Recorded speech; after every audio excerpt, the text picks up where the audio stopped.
यो मेरो हात सबै काम गर्ने यो र यो दुईटा हो।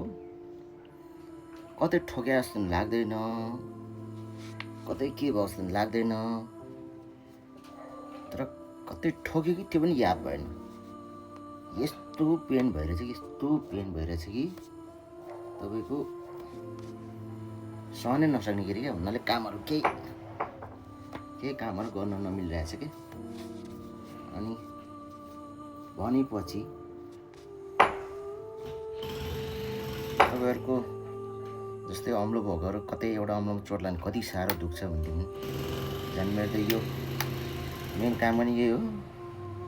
त्यो कतै हड्डीले घोच्यो कि इन्फेक्सन त भएन भन्ने डर चाहिँ भइरहेछ। त्यो चाहिँ लगभग नहोस्।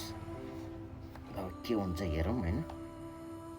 सकभर भगवान्को आशीर्वादले, भगवान्को कृपाले राम्रै होस् होइन।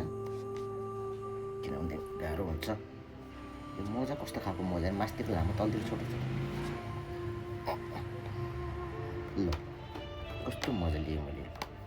पोको पर्छ पछाडि। लास्टै पेन्ट भइरहेछ गाइजहरू। तपाईँहरूलाई आफ्नो अम्लोमा सानो घाउ हुँदाखेरि के लाग्छ कृपया कमेन्टमा कमेन्ट गर्नु होला। सुनै नहुने भइरहेछ। क्या करूँ, जिन्दगी झन्डू राम है, झन्डू राम लन्टू राम क्या राम है। ये मोजा क्या होगा भाई, कत बटारी यो।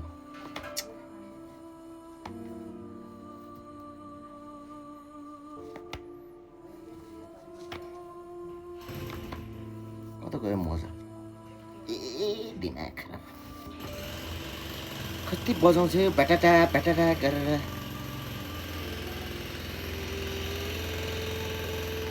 बिहानै 6 बजीदेखि फटान्न गर्छ नि यहाँ।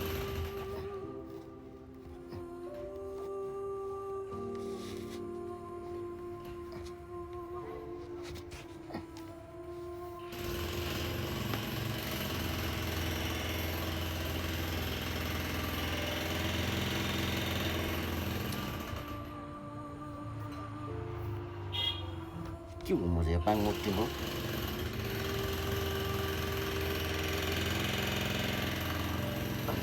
एउटा हातले छुनै मिल्दैन।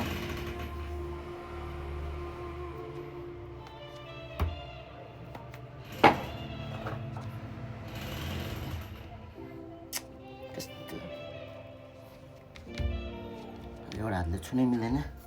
यसैले काम गर्ने। सो त्यही गाइज हजुरको समय शुभ रहोस् र सुस्वास्थ्य दिइरहेको काम गर्छु। Thank you so much. म चाहिँ लागेँ अब झोलासोला बोकेर।